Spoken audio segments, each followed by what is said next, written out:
తీవ్ర షాక్ లో జగన్, పులివెందులలో మళ్లీ ఉప ఎన్నిక. దీనిపై ఈరోజు వీడియో చూసే ముందు ఈ వీడియో మరో 10 మందికి వెళ్ళాలి అంటే మీరు చేసే ఒక లైక్ నాకు ఎంతో అవసరం. అలాగే ఇటువంటి మరిన్ని ఇంట్రెస్టింగ్ విషయాలు మన ఛానల్లో చాలా వీడియోస్ ఉన్నాయి, మీరు తప్పకుండా వాటిని కూడా చూడండి. ఈ వీడియో నచ్చితే కామెంట్ చేసి సబ్స్క్రైబ్ చేసుకోండి.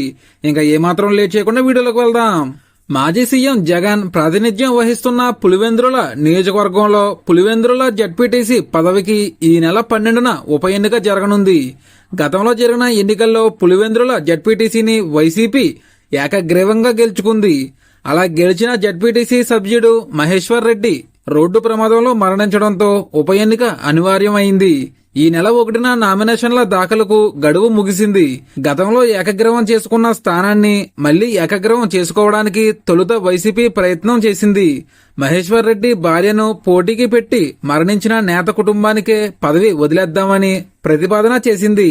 అయితే అధికార టీడీపీ కూటమి ఈ ప్రతిపాదనకు ఎంతమాత్రం అంగీకరించలేదని చెబుతున్నారు. దీనికి కారణం మాజీ ముఖ్యమంత్రి జగన్ పై చెయ్యి సాధించే అవకాశం తొలిసారి దక్కడమే అంటున్నారు.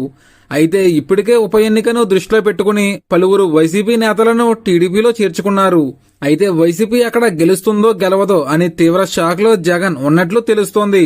మరి దీనిపై మీరేమంటారో కామెంట్లో తెలియజేయండి. Thank you for watching.